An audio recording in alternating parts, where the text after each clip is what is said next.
미국의 28대 대통령의 이름이 윌슨입니다. 윌슨 대통령은 우리나라와도 두 가지로 연결이 되어 있어요. 첫째는 그가 1918년에 민족 자결주의를 선언합니다. 어느 민족이든지 자기 나라의 정치적인 운명은 스스로가 결정한다. 다른 나라는 어떠한 경우에도 간섭하지 않는다. 1918년에 이렇게 선언을 했는데 우리나라는 이 윌슨의 민족 자결주의의 영향을 받았고요. 1919년에 3.1운동을 일으키죠. 하여튼 그렇게 연결고리가 됩니다. 윌슨과 관련된 두 번째 연결고리는 어버이날입니다. 윌슨은 어릴 때 굉장히 어려운 가정에서 태어났습니다. 일찍부터 아버지를 여의었고 홀어머니 밑에서 공부를 하게 됩니다. 어머니는 낮에는 닭을 길렀고요. 밤에는 삭바느질을 하면서 아들을 길러냈습니다. 이 아들은 건실하게 공부를 열심히 했고 고등학교 때 졸업식에 수석을 하게 된 거예요. 어머니에게 어느 날 이야기를 합니다. 어머니가 저를 잘 길러주셔서 이번 고등학교 졸업에 제가 수석을 하게 되었습니다. 졸업식 날 저에게 금메달을 걸어준다네요. 엄마가 꼭 이 졸업식에 꼭 오셔서 저를 축하해 주셨으면 좋겠습니다. 그런데 엄마가 마음으로 깊은 고민이 생긴 거예요. 졸업식에 가면 좀 좋은 옷도 입고 가야 되는데 제대로 입을 만한 옷이 없는 거죠. 아들에게 핑계를 댑니다. 얘야, 내가 그날 중요한 약속을 했구나. 도저히 갈 수가 없을 것 같아. 이 어머니의 마음을 제대로 알아차린 아들이 어머니 왜 안 오려고 하는지, 왜 그런 핑계를 대는지 제가 잘 알아요. 어머니 어떤 옷을 입고 오셔도 좋으니까 제 졸업식은 꼭 어머니와 함께 하고 싶어요. 아들이 간절하게 얘기를 하니까 어머니가 그래 알았다 해놓고 자기 옷들 가운데서 후줄근하지만 그래도 그나마 나은 옷 빨았고요. 그리고 다려 입고 아들 졸업식에 참석을 하게 되었습니다.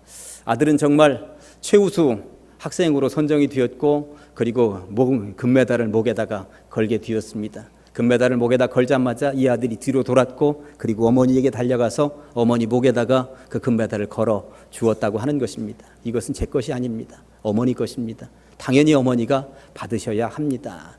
이랬던 사람이 미국의 제28대 대통령이 된 것이죠. 그가 대통령이 되었을 즈음에 미국에는 어떤 분위기가 하나 있었는데 어머니 날을 만들어야 된다는 분위기가 있었습니다. 1800년대 후반부터 많은 사람들이 어머니만큼 고생하는 사람이 어디 있느냐, 어머니 날을 좀 만들어서 어머니들을 높여드리고 어머니의 사랑을 기억하도록 하자 하는 분위기가 팽배해 있었던 것입니다. 그러던 중에 안나 자비스라고 하는 여인이 1907년도부터 미국에 있는 모든 관공서마다 편지를 써보내기 시작을 한 거예요. 조직적으로 어머니 날을 만들기 위해서 움직이기 시작을 했던 것이죠.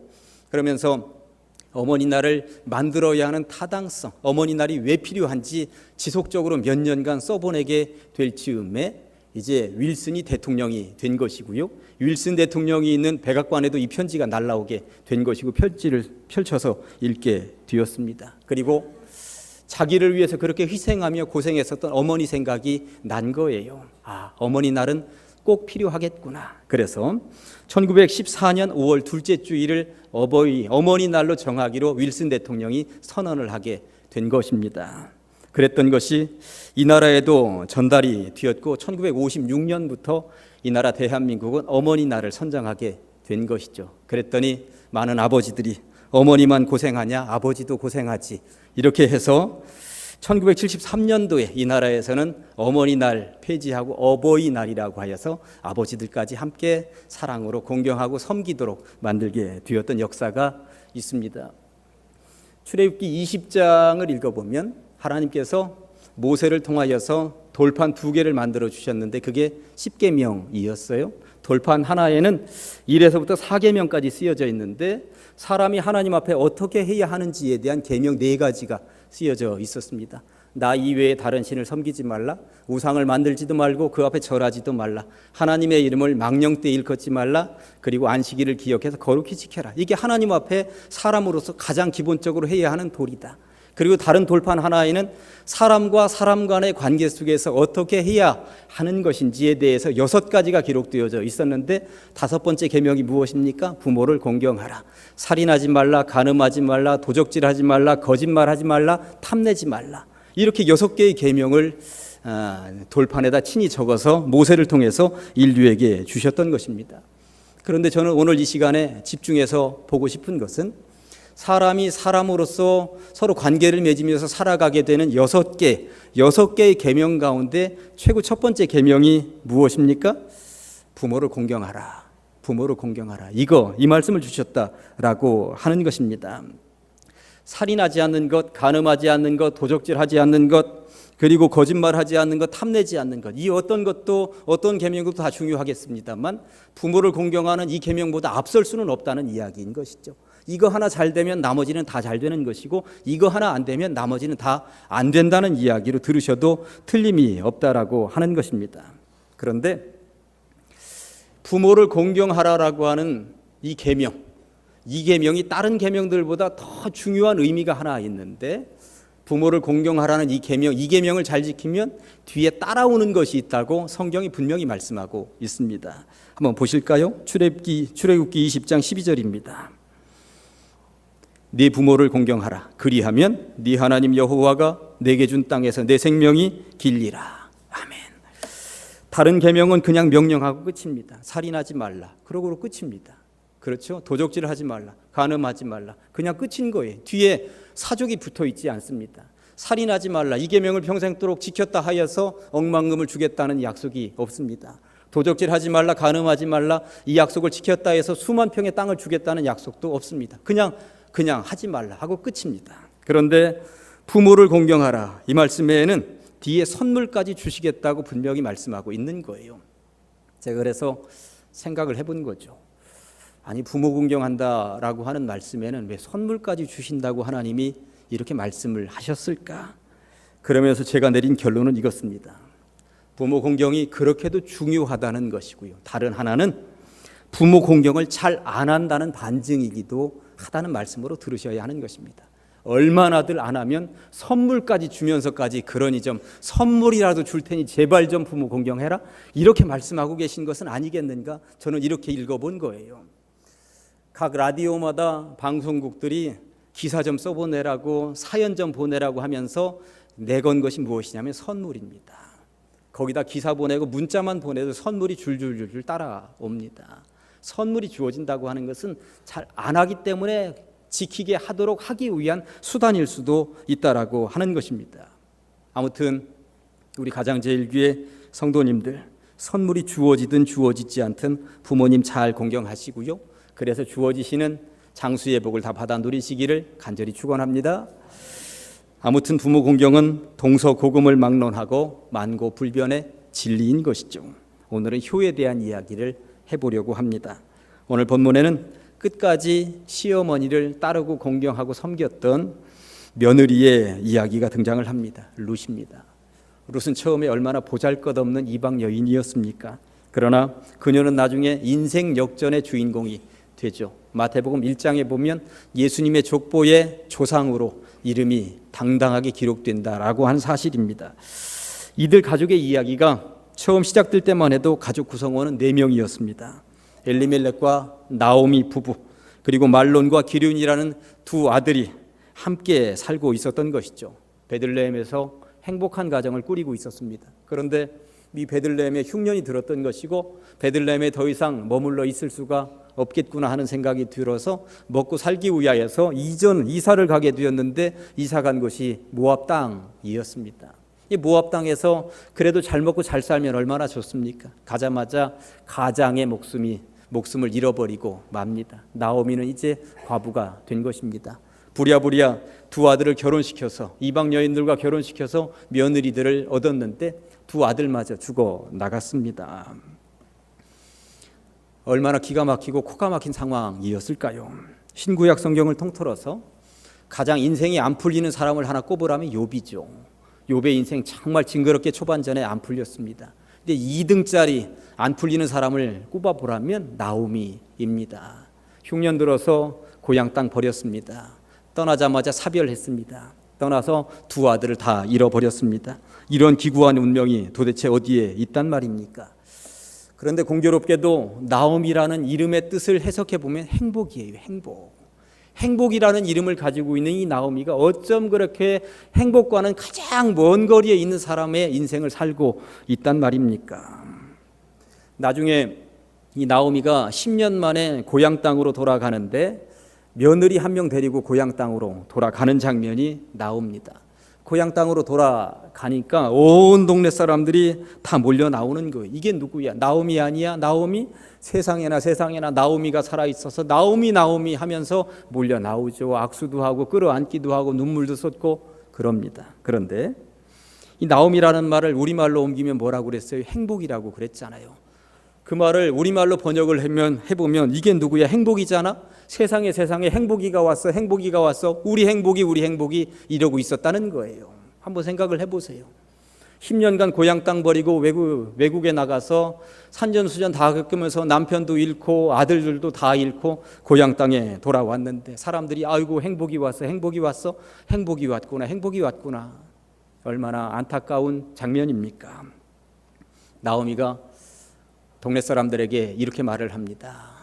나는 행복이라는 나오미라는 이름을 가지고 있기에 너무도 불합리하다. 이제부터는 나를 나오미라고 부르지 말고, 그러니까 행복이라고 부르지 말고 마라라고 불러달라고 이야기를 하는 것이죠. 마라의 뜻이 무엇입니까? 괴로움이라고 하는 뜻입니다. 나는 행복이라는 이름을 가지기에 전혀 합당하지 않고 나는 괴로움이라는 이름이 딱 맞다. 내 인생은 그렇게 괴로움 투성이었다. 말을 하고 있었다라고 하는 것입니다. 왜 아니 그렇겠습니까? 고향 떠난 10년이 지긋지긋했을 것이기 때문에 그런 것입니다. 그런데 나오미만 마라일까요? 오늘 여전도 협의회에서 귀한 선물 우리 70세 이상 되신 어르신들에게 나누어 드렸습니다만 70세 이상 되신 어르신들의 삶을 한번 살펴보면 사실 마라의 인생이었어요. 일제시대에 태어나셔서 6.25 전쟁 겪으셨고요. 보릿고개 넘으시느라고 얼마나 애쓰셨습니까? 먹고 살만한 세상이 되었는데 자녀들도 이웃들도 친지들도 잘 대접해주지 않는 세상을 살고 있는 거예요. 그러고 보니 정말 마라의 인생이 우리 어르신들의 인생이 아니겠는가 하는 생각을 가져보는 것입니다. 그런 모진 인생을 살았었던 나오미의 삶이나 오늘날 70세 넘으신 어르신들의 삶이나 참 괴로운 인생들이었었던 것은 분명합니다. 아무튼 나오미는 여자로서 아내로서 그리고 시어머니로서 모진 세월을 경험했다고 하는 이야기, 그 이야기를 마라라고 하는 이름 속에서 분명히 밝히고 있는 것입니다. 아무튼 남자들은 다 죽어나갔습니다. 여자들만 남게 되었습니다. 시어머니와 며느리 둘이 이제 남게 되었는데 나오미는 두 아들을 먼저 보내고 며느리들에게 고개를 들 수가 없는 거예요. 가난한 집에 시집 왔는데 그런데 아들마저도 잃어버리고 났더니 그 며느리들 앞에 고개를 들 수가 없는 거죠. 미안하기도 합니다. 며느리들에게 더 이상 나와 함께 있자고 끝까지 함께 가자고 말을 할 수가 없구나. 자유를 주어야지. 얘들아 너희들 이제 자유다. 너희들 가고 싶은 대로 가라. 어디서 살든지 괜찮다. 특별히 고향 땅에 가서 다시 재혼해서 살거라. 사실 당시 두 며느리가 시어머니 나오미를 끝까지 따라간다라고 하는 것은 두 가지를 각오해야만 하는 거였습니다. 첫째는 끝까지 과부로 살아야 된다라고 하는 상황이었습니다. 당시 이스라엘 그 근동의 사람들은 형이 죽으면 형수를 동생이 데리고 사는 법이 있었습니다. 그런데 동생까지도 죽은 거예요. 그러면 이 형수든 이 부인이든 누가 데리고 살겠습니까? 혼자 살아야 된다는 이야기인 것이고요. 두 번째는 평생 가난하게 찢어지게 가난한 삶을 살아야 된다라고 하는 이야기인 거예요. 고향 땅 떠나오면서 이방 지역에서 살면서 가난하게 찢어지게 가난하게 살 수밖에 없었고요. 나중에 베들레헴 고향으로 돌아가서 이 나오미가 무엇으로 생명을 연명하냐면 이삭 줍기 하면서 생명을 연명합니다. 그럴 정도로 정말 가난한 삶을 살고 있었다고 하는 것이죠.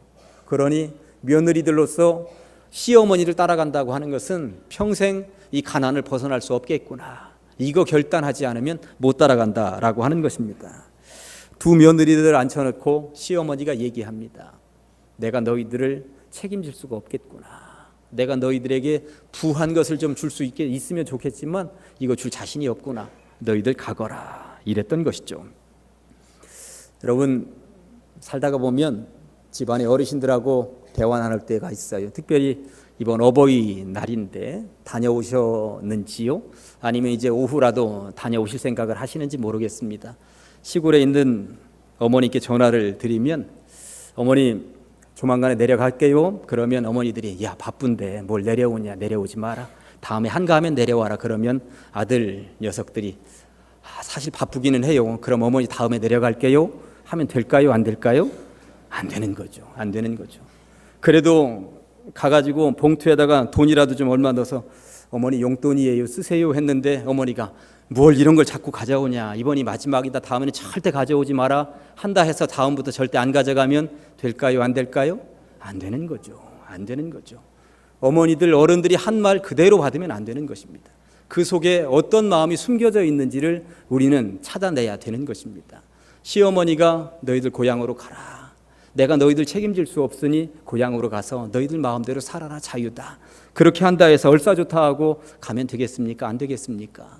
며느리가 둘이었다고 하는데 결국 큰 며느리 오르바는 고향 땅으로, 자기 고향으로 갔다는 것이고요, 둘째 며느리 룻은 못 가겠습니다, 저는 어머니하고 함께 살겠습니다, 그랬다는 것입니다. 떠나라는 말에 룻이 어떻게 했는지 오늘 본문 16절과 17절 말씀을 보시면 이렇게 되어 있습니다. 룻이 이르되 내게 어머니를 떠나며 어머니를 따르지 말고 돌아가라 강권하지 마옵소서. 어머니께서 가시는 곳에 나도 가고 어머니께서 머무시는 곳에서 나도 머물겠나이다. 어머니의 백성이 나의 백성이 되고 어머니의 하나님이 나의 하나님이 되시리니 어머니께서 죽으시는 곳에서 나도 죽어 거기 묻힐 것이라. 만일 내가 죽는 일 외에 어머니를 떠나면 여호와께서 내게 벌을 내리시고 더 내리시기를 원하나이다 하는지라. 아멘. 룻의 진심이 묻어나는 대목입니다. 가라, 떠나도 괜찮다 하는데 이 말을 듣고 떠나지 않습니다. 어머니 어떻게 혼자 두고 떠나겠습니까? 어디까지든지 따르겠습니다. 어머니 고향 땅에도 가겠습니다. 어머니의 신앙 제가 이어받겠습니다. 어머니 죽으면 저도 함께 죽겠습니다. 이러한 심정으로 어머니와 함께 하겠다고 그는 결단을 했다는 것입니다. 일사천리 만사형통이 기다리고 있는 것이 아니라 가난과 질고가 기다리고 있을 것이 분명한 그 길을 선택했다는 것입니다. 왜? 효라는 사실을 알았기에, 그리고 이것이 사람 사는 세상에 사람의 도리라고 하는 것 마음 깊이 되새겼기에 그리했다는 것이죠. 이렇게 살았던 이러한 마음을 가지고 시어머니를 따라 베들레헴으로 갔던 룻에게 하나님께서는 내버려 두지 않으셨고요, 귀한 복으로 채워주셨습니다.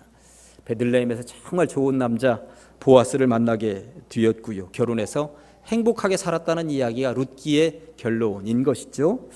룻기의 마지막 부분에는 룻의 새로운 남편 보아스의 족보가 이렇게 나와 있습니다. 살모는 보아스를 낳았고, 이 보아스가 룻의 남편, 새로운 남편 이름이잖아요. 보아스는 오벳을 낳았고, 오벳은 이새를 낳고, 이새는 다윗을 낳았더라. 이 대목을 마태복음 1장 5절 예수님의 족보에는 더 구체적으로 이렇게 말씀합니다. 보아스는 룻에게서 오벳을 낳고, 오벳은 이새를 낳고, 이새는 다윗 왕을 낳으니라. 마태복음은 예수님의 족보에 굳이 룻의 이름을 삽입시키고 있는 것이죠. 룻이 다윗 왕의 조상이 되었다는 이야기를 하고 싶은 것입니다. 다윗이 누구입니까? 이스라엘 역사의 가장 위대한 임금 아니겠습니까? 족보로 따지면 예수님의 육신의 조상입니다. 그러니까 룻은 다윗 왕의 증조 할머니가 되었다는 이야기고, 오랜 세월 후에는 예수님의 육신의 조상으로 당당하게 기록이 된다는 사실인 것입니다. 효를 다하고 하나님을 잘 섬긴 것에 대한 하나님의 특별한 복주심인 것이죠. 사랑하는 가장제일교회 성도 여러분, 부모님이 아직 살아계십니까? 효를 다하시기를 주님의 이름으로 간절히 축원합니다. 그리하여 효를 다한 사람들에게 주시는 장수의 복과 하늘의 신령한 은혜가 여러분들의 것이었으면 좋겠습니다. 시어머니 설교를 하면서 마지막에 보신 영상은 아버지 관련 영상이었어요. 누구면 어떻습니까? 아버지나 어머니, 장인어른이나 장모님, 시아버지나 시어머니 다 똑같은 어른이십니다. 누구나 구별 없이 하나님의 명령에 따라서 공경하며 사랑해야 하는, 무조건적인 사랑을 해야 하는 대상인 것이죠. 정말 사랑하시기를, 마음으로 깊이 공경하시기를, 그리하여 장수의 복을 받아 누리시기도 하겠습니다만, 이로 인해 하나님의 사랑하는 백성들이 다 되시기를 주님의 이름으로 간절히 축원합니다. 기도하겠습니다. 하나님 아버지 감사합니다. 어버이 주일로 지키며 효를 기억하게 하시니 감사합니다. 이 나라 역사 가운데 마라와도 같은 힘든 시기를 보내셨던 우리 어르신들을 우리 교회가 사랑하며 효를 다하고자 합니다. 부모를 공경하는 것은 사람이 사람으로서 행해야 하는 그 어느 계명보다도 으뜸임을 배웠사오니 신앙도 으뜸, 효도 으뜸인 성도들이 다 되게 하여 주시옵소서. 각 가정마다 한 가족으로 묶어주신 하나님의 뜻을 발견하게 하시며 자녀들은 부모를 공경하고 부모는 자녀들을 축복하며 사랑하는 가족들이 다 되게 하여 주시옵소서. 예수님의 거룩하신 이름 받들어 기도하옵나이다. 아멘.